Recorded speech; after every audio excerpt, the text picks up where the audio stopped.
Right, here we are in Australia. Put my Aussie hat on. Bit glary out today. Itchy nose. Pussy fur. We're going to talk about overpopulation. I should probably get the sunnies off. Yeah, sunnies be right. Overpopulation. I've been saying overpopulation is real. It's debatable, isn't it? Some people say overpopulation is a myth. Okay, let's forget overpopulation. We're here in a beautiful park here. We could have a lot of people living here. We could have, you know, we could probably house all this area here. We could probably have 200 immigrants live in this park here. I would have no issue with that. I think the neighbours might, but you know, so we've got plenty of room. Yeah, I'll agree that we do have enough room on the planet. We can fill Australia. We could have maybe 300 million people in Australia. We're about 26 million, so we could have a lot more people in Australia. The issue is we've got land, but the issue is pollution, isn't it, in the world?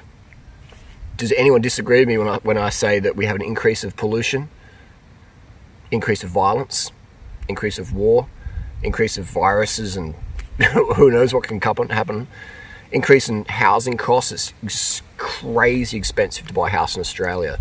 Like the average person, you're going to be working 40, 50, 60 years. You may never own a home in Australia. You know, the housing is insane. But maybe where you live, houses are really cheap and houses are going down in price and rent's going down in price, and it's just easy. Maybe it's like Thailand where there's hardly any homeless people. Competition is, I would say it's harder to get jobs now, find jobs, you know. I would say it's harder. Even on YouTube, it's a lot harder. There's so much competition. I mean, I don't mind competition because I live a very simple life. I don't need a lot of money to live. But I remember back in the days when I was doing YouTube, it was just me. You know, that's before GCN and before heaps of crew.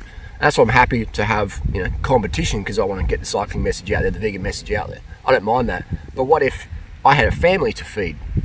What if I had a big mortgage, you know, and I had big debt and big responsibility, and all these other channels and stuff are popping up, and all of a sudden my views are going down because there's so much competition now, or you know, the adpocalypse on YouTube or whatever. This is more competition. Then I'd be feeling the pinch.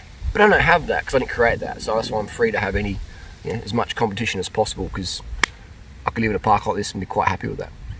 But I dare say that overpopulation is very debatable. I think we've got room for, you know, maybe 500 million people in Australia. If we had 500 million cyclists, vegans living in bamboo huts, we could probably have 1 billion people living in Australia. But that's never going to happen because people don't want to live a low carbon footprint life or a lower carbon footprint life.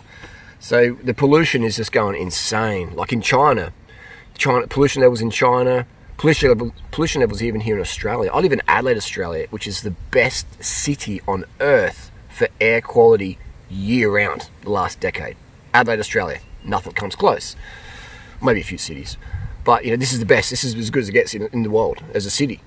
And even now, I notice that we have more air pollution, and the data suggests we do, but it's still the best in the world. So I can imagine if you're living in Los Angeles or San Fran or Wuhan, Thailand, or Sydney, Australia, or Singapore, or you know, Toronto, or you know, Luxembourg or Johannesburg, you know, like things are getting more hectic over there, everywhere. So I just put it to people, this whole vasectomy thing. People are saying, "Oh, you're pushing your vasectomies on young men. It's bad." Well, I'm just giving people a heads up. What do you think it's going to be like in 20 years' time with pollution, with violence, with drugs, with wars, with job prospects, with housing prices, with food quality? I've been covered with food quality. Like, how much lead is in your food? How do we even know? I don't even know. How much arsenic's in your food? We don't even know. No one's testing this stuff every batch. There might be just one batch of food or rice or meat or milk or eggs or whatever people are eating. Fruit. You know, lead, cadmium, strontium, pollutants, Monsanto, glyphosate. It's going crazy. And water. Is the water quality going up or down? You know? I think maybe, I'm not a scientist, but I look around and I think that the water quality is going down. So that'd be the question. Overpopulation, I agree. I was wrong. We do have enough land. You know, we could put 1 billion people in Australia, hypothetically.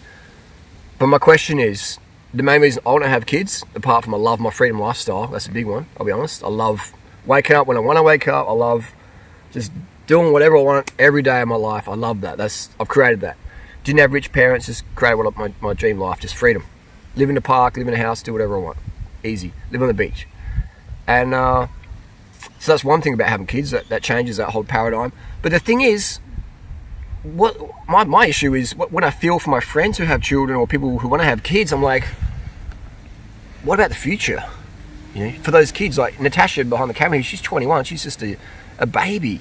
Like, imagine in 20 years' time, like how hard it's going to be for people, even in Australia or Bangladesh. Like, how hard is it going to be? It's going to be a lot harder than it is now, and it's going to be way harder than it was 20 years ago.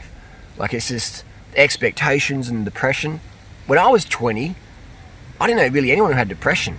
Now it's like all Natasha's friends, half of her friends at fibre school have all these, you know, whatever, you know, issues, totally. Drug addictions, and it's just and I've got heaps of 20-year-old friends. It's not just Sydney people; it's Adelaide people as well. Like, it's around the world, and so I don't see much future for the youth, and it's not the youth's fault. It's just they're born into this like crazy stuff, you know. I think we're getting more entitled, and it's just social media does that, and it's just parent, and it's nuts. So to wrap it up, what do you think holds for the future? They're like, oh, you know, you be a good dad, Harley. You know, no, it's not about if I be a good dad or whatever. It's not about that. It's about what's the kid going to eat? How safe's it going to be? How's the air quality going to be? Doesn't matter if you can be the best parent in the world. What if the kid's getting lead poisoning from the food? You know, it doesn't matter about your parenting skills in terms of a future, because it doesn't matter, you know, like air quality, food quality, water quality, safety. You know, these things are going down at an alarming rate. And I don't think anyone's going to disagree with me. If you do disagree with me, hit me up down below. Hit me down below. Just to parrot myself again, just to repeat it on the broken record one more time. Is pollution getting better? Is food quality getting better? Is food quality getting cheaper? Is water quality getting better? Is water quality getting more abundant? Housing, wars, violence, etc. Let me know down below.